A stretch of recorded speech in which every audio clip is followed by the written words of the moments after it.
రాష్ట్రంలో ఒక సంచలన విషయం బయటకొచ్చింది ఇప్పుడు. ఏదైతే గత 2 ఏళ్లుగా కాంగ్రెస్ ప్రభుత్వం మీద ఒక ఆరోపణ కొనసాగుతా ఉన్నది.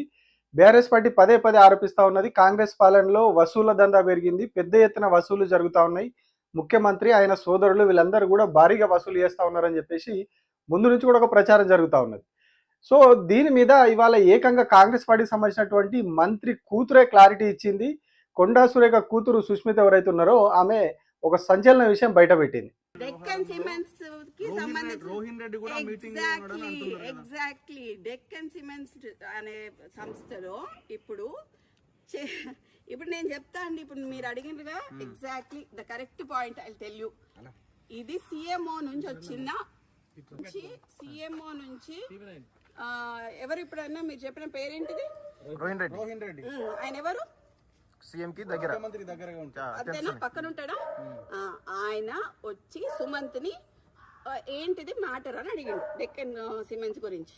అడిగితే రోహిన్ రెడ్డి ఆఫీస్ లో సుమంత్ ను రోహిన్ రెడ్డి కలిసి కూర్చొని మాట్లాడి డెక్కన్ సిమెంట్స్ వాళ్ళతో మాట్లాడిండ్రు. దాన్ని బెదిరించుడు అన్నారు. సరే, బెదిరించుడు అంటే ఎక్స్టార్షన్ అంటే పిస్తల్ పెడితే దాంట్లో రోహిన్ రెడ్డి ఉండాలి, అప్పుడు సీఎం రేవంత్ రెడ్డి కూడా ఉండాలి. అంటే రోహిన్ రెడ్డి దగ్గరికి సుమంత్ పిలిస్తే వెళ్ళిండా లేకపోతే ఇద్దరు కలిసి చేసిరా? రోహిన్ రెడ్డి సుమంత్ ని పిలిచిండు. ఓకే. సీఎం రోహిన్ రెడ్డికి చెప్పిండు. రోహిన్ రెడ్డి సుమంత్ ని పిలిచిండు.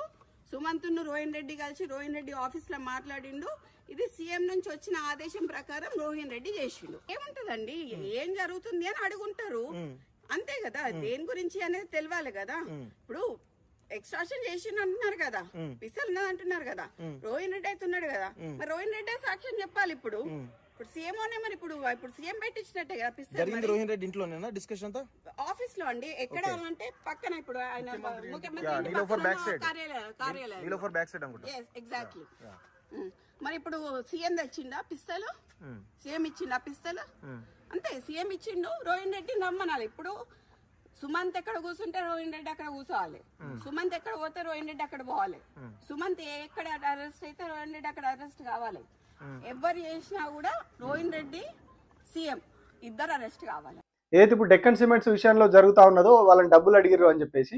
సో ఈ తతంగం అంతా కూడా ఎవరైతే రోహిన్ రెడ్డి ఉంటారో కాంగ్రెస్ పార్టీ నాయకుడు రేవంత్ రెడ్డికి చాలా దగ్గర వ్యక్తి. ఇక రేవంత్ రెడ్డి రేవంత్ రెడ్డికి నీడలాగా రేవంత్ రెడ్డి వెంటనే ఉండేటువంటి అనునిత్యం రేవంత్ రెడ్డి వెంటనే ఉండేటువంటి రోహిన్ రెడ్డి సమక్షంలోనే ఈ డెక్కన్ సిమెంట్స్ ప్రతినిధులతోటి ఎవరైతే వీళ్ళ ఓఎస్డి కొండా సురేఖ ఓఎస్డి ఎవరైతే ఉన్నారో ఆయన కూర్చోబెట్టి మాట్లాడిరు అని చెప్పేసి ఆమె బయట పెట్టారు.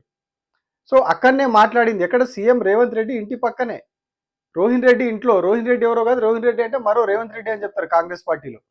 ఏ పని కావాలన్నా రేవంత్ రెడ్డి కంటే రోహిన్ రెడ్డికి చెప్తే పని అయిపోతుంది అని చెప్పి ఒక ప్రచారం ఉన్నది. ఏకంగా సినిమాటోగ్రఫీ శాఖ మంత్రిని మొత్తం పేరుకు కోమటిరెడ్డి వెంకటరెడ్డి మంత్రి అయినా కూడా కంప్లీట్గా ఈయననే హ్యాండిల్ చేస్తూ ఉన్నాడు రోహిన్ రెడ్డి అని చెప్పి చెప్తా ఉంటారు. ఇట్లా చాలా శాఖల్లో, అన్నిట్లో కూడా పోలీస్ శాఖలో కావచ్చు, ఇతర అన్ని శాఖల్లో కంప్లీట్గా రోహిన్ రెడ్డే చూసుకుంటా ఉంటారు. సీఎం రేవంత్ రెడ్డి తర్వాత ఆయననే కంప్లీట్గా గవర్నమెంట్లో ఉన్నారు ఇప్పుడు అని కాంగ్రెస్ పార్టీలోనే ఉన్నది ఒక ప్రచారం. సో ఇప్పుడు దాన్ని నిజం చేస్తూ ఏకంగా కొండా సురేఖ కూతురు సుష్మిత ఈ సంచలన విషయం బయటపెట్టింది. అక్కడనే వాళ్ళ ఇంట్లోనే ఆ భేటీ జరిగింది ఆ డెక్కన్ సిమెంట్ ప్రతినిధులతోటి. ఈ వీళ్ళ ఓఎస్డి సుమంత్ ఎవరైతే ఉన్నారో ఆయన రోహిన్ రెడ్డి కూర్చొని మాట్లాడిరు అని చెప్పి చెప్తా ఉన్నారు. సుష్మితనే బయటపెట్టింది విషయం. అంటే అక్కడనే గన్ పాయింట్లో ఆయనను బెదిరించిర్రు. అక్కడనే ఆ రోహిన్ రెడ్డి ఇంట్లోనే డెక్కన్ సిమెంట్ ప్రతినిధులను గన్ పాయింట్లో బెదిరించిర్రు. ఇప్పుడు ఆ గన్ పాయింట్లో బెదిరించిరని ఇప్పుడు సుమంత్ మీద కేసు పెట్టిర్రు. సో అంటే అక్కడనే జరిగింది. రేవంత్ రెడ్డి మనిషి, రేవంత్ రెడ్డి నీడ లాంటి వ్యక్తి ఆ గన్ పాయింట్లో బెదిరించిన సమయంలో ఉన్నారు అని చెప్పి ఆమె మాట్లాడుతూ ఉన్నారు.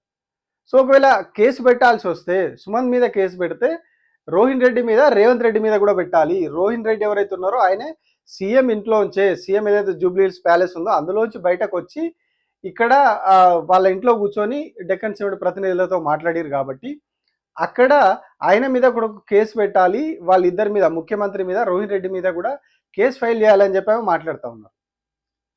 అంటే రాష్ట్రంలో ఏం జరుగుతూ ఉన్నది, ఎట్లా జరుగుతూ ఉన్నదో ఈ ఒక్క ఇన్సిడెంట్ చాలా అర్థం చేసుకోవడానికి.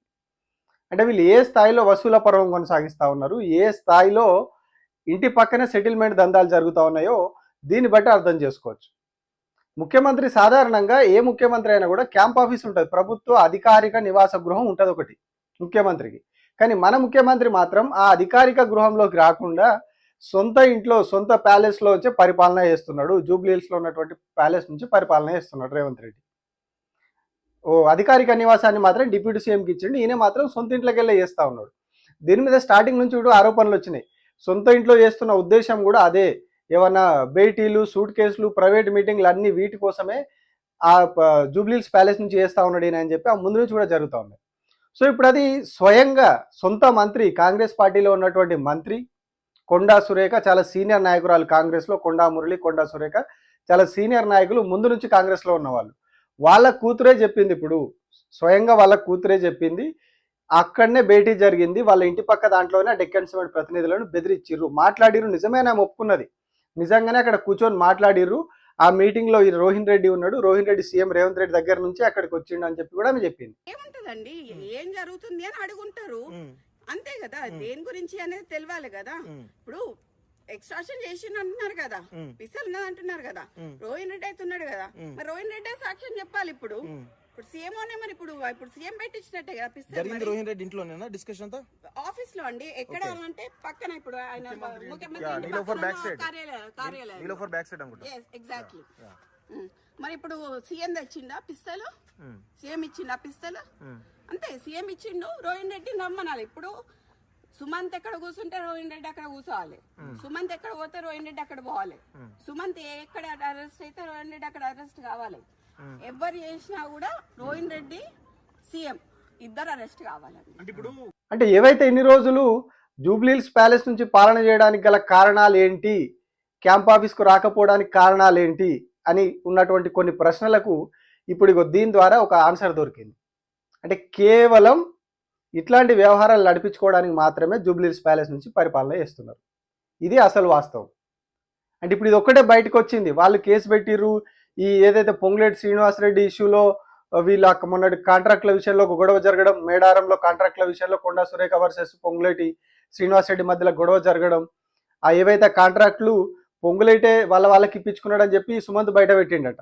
ఈ ఓఎస్డి కొండా సురేఖకి చెప్పిండట, ఇది మన డిపార్ట్మెంట్ కాకుండా ఆయన ఇందులోకి ఎంటర్ అయిపోయి రెవెన్యూ శాఖ మంత్రి ఎంటర్ అయ్యి వాళ్ళ మనుషులకు ఇప్పించుకున్నాడు. ఆ కాంట్రాక్ట్లను కూడా దేవాదాయ శాఖలో కాకుండా రెవెన్యూ శాఖ నుంచి ఇప్పించుకొని వాళ్ళ పనులు చేయించుకుంటా ఉన్నారని చెప్పేసి ఈయన బయట పెట్టిండట సుమంత్.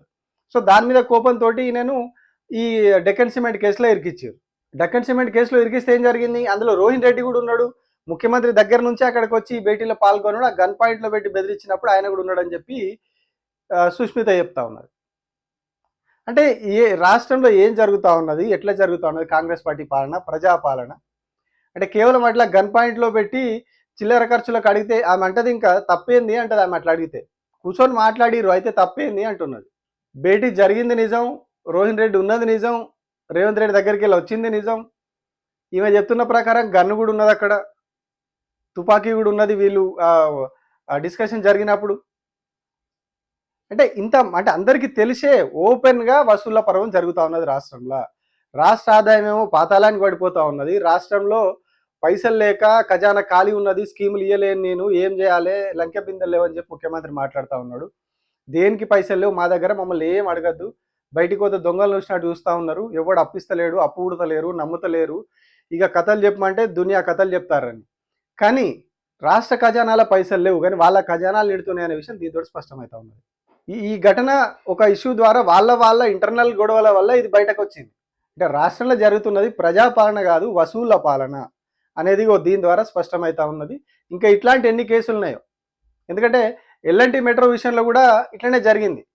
వాని మీద కేసు పెడతా, నేను వాడిని లోపటేస్తాను రేవంత్ రెడ్డికి ఒక మీటింగ్లో, ఒక సమావేశంలో చెప్తాడు, ఒక డిబేట్లో చెప్తాడు, ఎల్ఎన్టీ వన్ మీద కేసు పెట్టి పంపిస్తాను నేను, వాడు లోపటేస్తా వాడిని, వాడు ఎట్లా పోతా అంటాడు, అది అంటాడు అని చెప్పి మాట్లాడతాడు అప్పుడు. సో ఆ తర్వాత కూడా కొన్ని వార్తలు వచ్చినాయి, ఎల్ఎన్టీ మెట్రో వాళ్ళ దగ్గర నుంచి కూడా భారీగా వీళ్ళు వసూలు చేయడానికి ప్రయత్నించారు, వాళ్ళ నుంచి భారీగా డబ్బులు అడిగారు వీళ్ళు. సో వాడు ఇంటర్నేషనల్ కంపెనీ, వాటికి ఎందుకు తలొగ్గుతాడు వాడు, వీళ్ళ అసలు తాతలు కూర్చుంటాడు వాడు, వీళ్ళకి తలొగ్గుతాడు వాడు చక్కగా పీకొసుకొని వెళ్ళిపోతా అని చెప్పి సర్కారు మీద వేసేసి వాడు సపరేట్గా వెళ్ళిపోయిండు. వాడు వెళ్ళిపోవడం వల్ల వానికి లాభాలు వచ్చినాయి, వాని స్టాక్ వాల్యూ పెరిగింది, స్టాక్ మార్కెట్లో వాళ్ళ కంపెనీ విలువ పెరిగింది హైదరాబాద్ మెట్రోను వదిలేయడం వల్ల. వాళ్ళు ఎందుకు వెళ్ళిపోయారు అంటే ఇదే ఆరోపణలు వచ్చినాయి, వాళ్ళ నుంచి కూడా డబ్బులు అడిగారు, అందుకే ఎల్ఎన్టీ వాడు వెళ్ళిపోయిండు.